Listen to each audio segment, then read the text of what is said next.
Just when you think this saga can't get any wilder, Diddy's team rolls out a brand new pitch. Skip hard time, rebrand as a domestic abuse counselor, and call his months behind bars time served. In fresh interviews, his attorneys say he wants to work with programs, talk to youth, and become an advocate after release.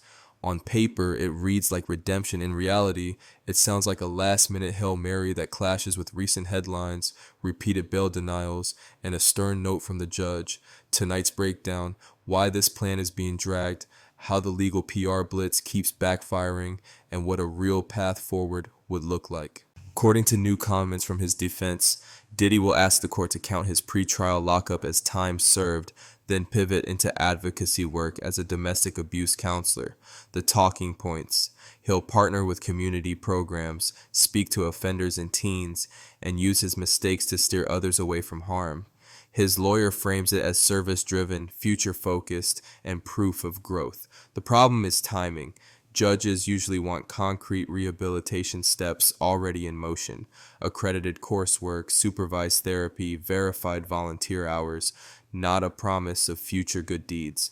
Another issue: credentials.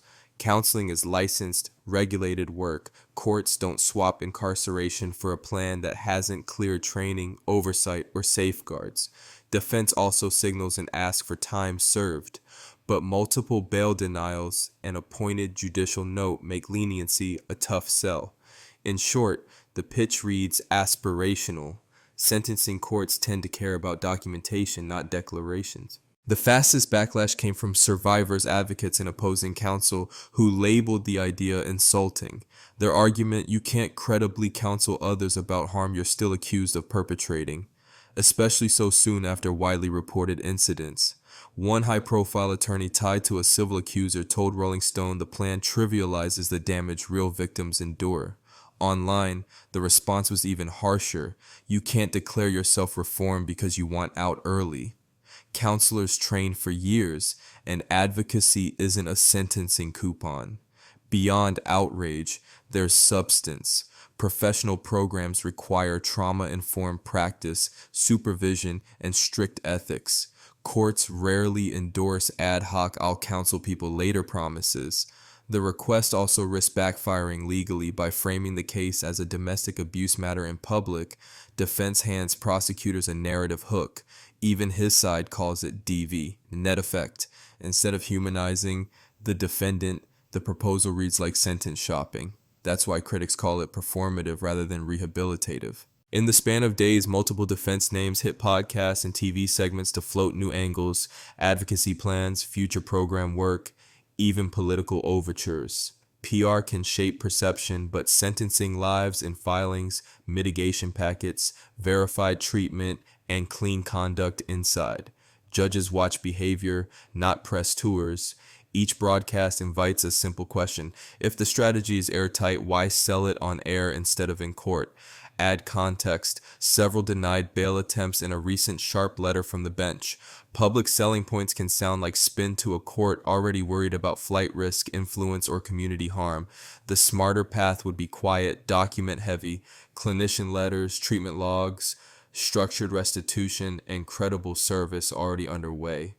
Instead, the optics here look scattered, different lawyers testing different messages after every setback. That may keep headlines churning, but it doesn't move the needle where it matters, in front of the judge who signs the sentence. Another headline from the defense orbit: if pardoned, he'd become an avid Trump supporter. Even if floated hypothetically, it lands as pure desperation. First, pardons are discretionary and political. Dangling future praise doesn't erase past quotes or current cases. Second, recent on-air remarks suggested a pardon would be more difficult because of prior statements. Hardly a door-open signal. More importantly, this has nothing to do with sentencing factors: remorse, accountability, rehabilitation, specific deterrence, and public safety. Pitching a political pivot risks alienating both sides: supporters who see it as transactional, and a court that perceives pressure tactics. If the aim is to show growth, humility, and responsibility, the "I'll back you if you free me" vibe misses the room. It also steps on the counseling pitch. Advocacy should be about survivors and prevention, not optics and endorsements. Bottom line, Political chatter and clemency speculation don't substitute for mitigation and can make the whole effort feel cynical. Fans also clocked a familiar playbook: sudden talk of faith leaders, public repentance arcs, and a fast-tracked reborn image. Done right, spiritual support can be meaningful. Done wrong, it scans as religion wash, drafting a congregation and a pulpit to launder a reputation. Sentencing courts tend to separate private faith from public accountability.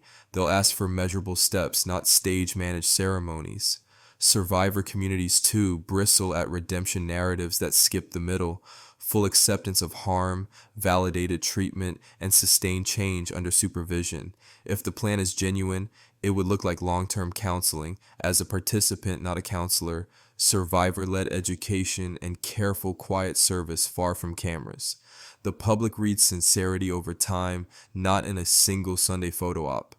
As of now, talk of instant advocacy and faith branding before the court rules risk confirming the worst suspicions. This isn't transformation, it's PR triage. If the goal is fewer years, courts want receipts.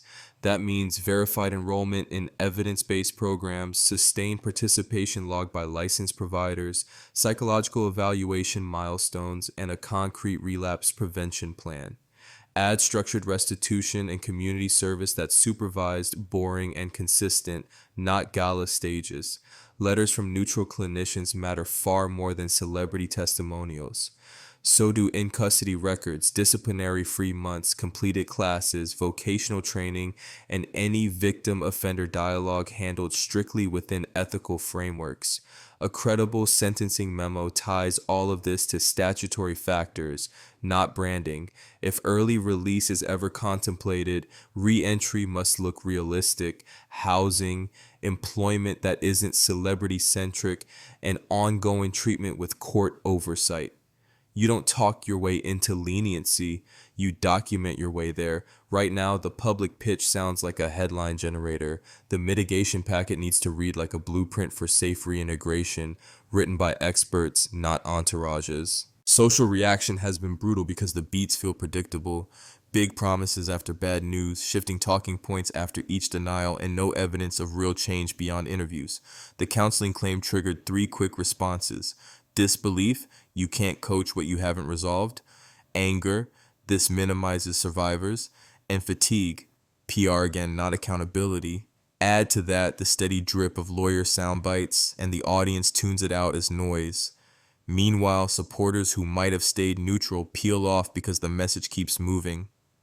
Even those open to a turnaround want quiet, verified steps. No arena talk, no political gambits, no instant guru arcs. The internet can forgive. It rarely forgets. If the defense keeps trying to steer the conversation through media instead of the court file, the sentiment trend line stays negative. And a sour public mood doesn't sentence anyone, but judges do notice when a defendant seems more focused on spin than substance. So here's the truth. Promising to become a counselor after sentencing won't erase the court's concerns or the record the judge has already read. Real mercy is earned with proof, treatment, restitution, steady conduct, not press hits and future plans. If the team keeps selling headlines instead of building a mitigation file, they'll keep losing both the room and the room after that. Can this be turned around? Maybe, but only with humility and hard documentation, not shortcuts. Until then, calling this a new low isn't hyperbole, it's how it looks. Drop your take below, tap like, and subscribe. The story isn't done, but the clock is ticking.